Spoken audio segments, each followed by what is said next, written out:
What's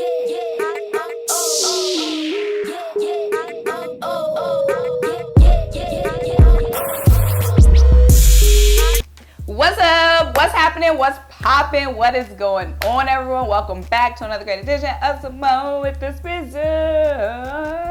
I'm Symone, bringing you guys daily sports talk. So if you're new here, if you're old here, you haven't already subscribed to my channel, stop what you're doing, leave a comment, subscribe, keep rocking with me. Also, make sure you check out the mini links down below. The first one is to buy me a coffee to help fuel this channel. Second one is to shop the official Symone with the Sports. It's a merch collection. Get you the classic tee, the wavy tee, or the fly dye crew neck for all of my Birds fans. And lastly, guys, shop my Fanatics affiliate link down below for all the best officially licensed gear of any of your favorite sports teams. And guys, turn your notification bells on, because you already know the videos are coming like boom, boom, boom, boom, boom, and you don't want to miss a video. And the way to not miss a video or a live is to have your notification bells on.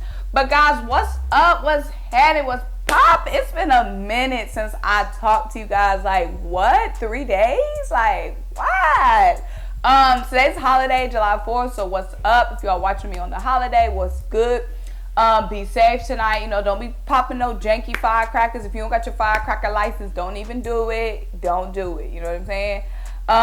Also, yeah, them firecrackers is real annoying. They're real annoying. If you're not popping them, like when you be sleeping in your bed and you hear somebody popping firecrackers, just don't. If you're not like officially a firecracker popper, don't pop.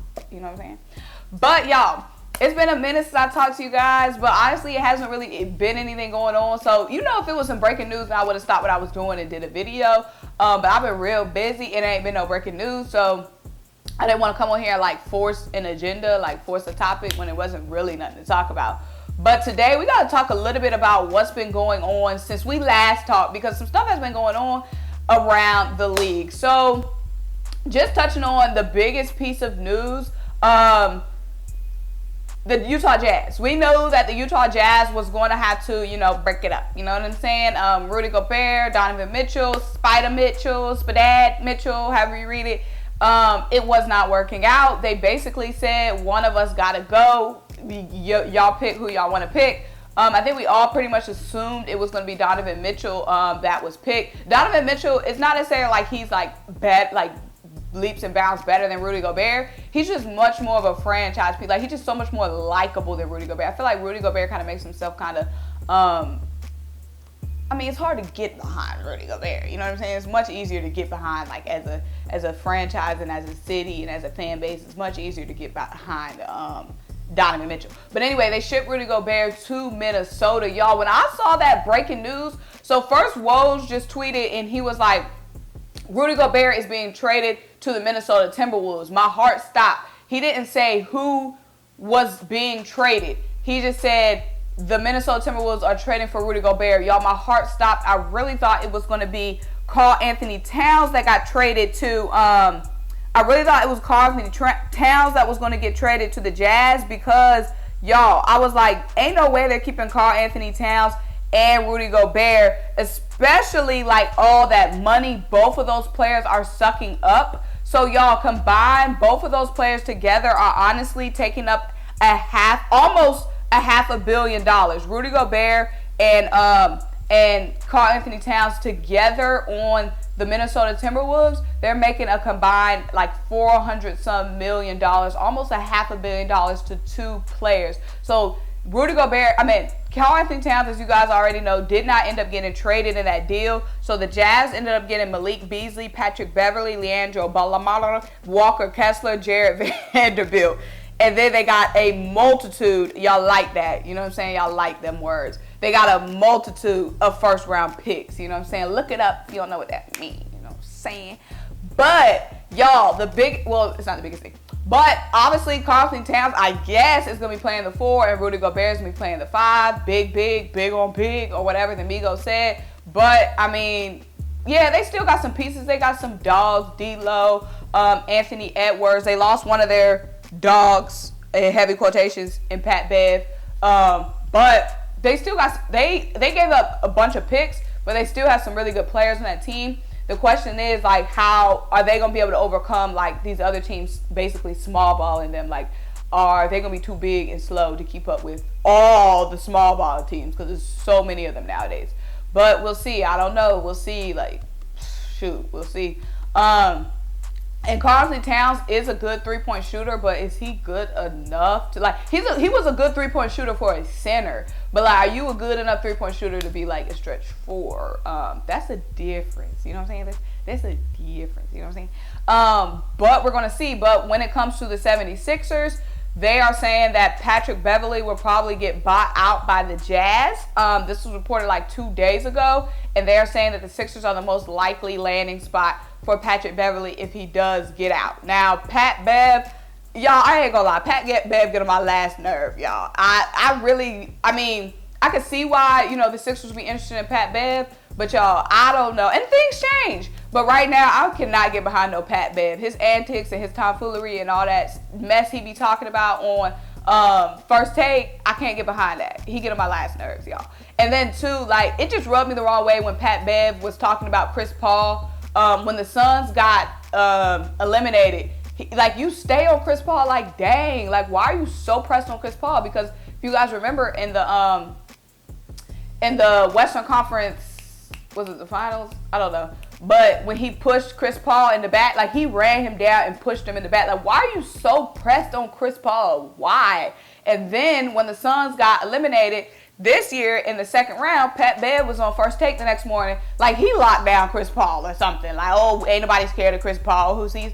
Like, why are you so pressed? Why are you keeping his name in your mouth? I don't like that energy. So I really don't want that type of energy on this team. Like, I do not like players that be talking too much. Like, what? Like, of course, I can see if you if you got beef with Chris Paul and you lock down Chris Paul, okay, pop your shit. You know what I'm saying? But you wasn't even in the game. How you talking all that trash when you was a first round exit? It doesn't even make sense. Like, it don't make sense. So Pat Bev, I need to burn that Kyrie sage and hope he does not become a Sixer. But speaking of that Kyrie sage, y'all like that transition. Kyrie Irving just bought a house yesterday, a mansion in LA, and it's being reported that Kyrie Irving is going to be a Laker soon. So what the freaking what? A reunion with LeBron and Kyrie? Again, somebody else that was popping off at the mouth, talking all that trash, talking all that shit about the king. And now look.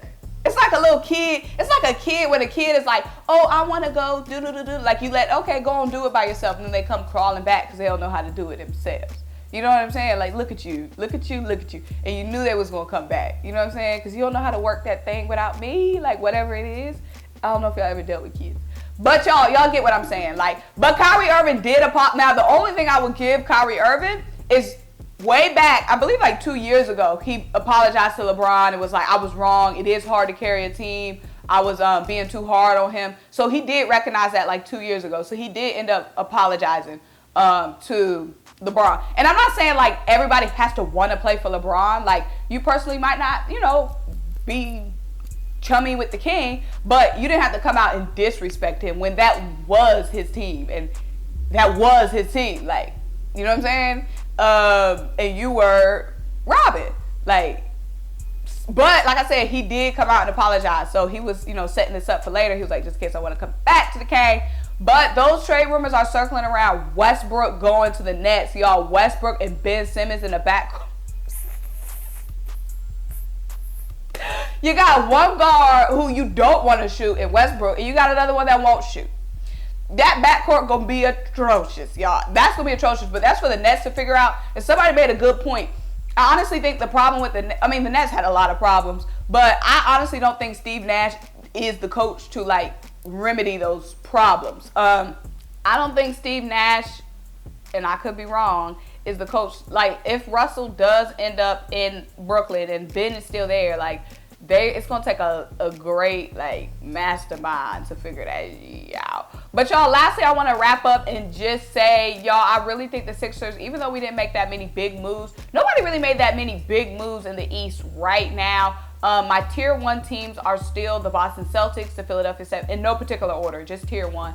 Bucks, Celtics, Sixers, and Heat are still my tier 1 teams right now. So, like I said, we didn't make that many big moves, but we're still, like I said, Joel Embiid is going to have us at least a 4 seed alone. So the Sixers are still a tier 1 team right now. We're going to see what other moves we're going to make or what other moves are going to be made. But y'all, like Pastor said, that is my time. Make sure you like this video. Make sure you leave a comment, subscribe, keep rocking with me. Check out the links down below. Buy me a coffee, help fuel this channel. Shout out to Fish Malone, his merch collection. Until I'll talk to you guys next time. Bye.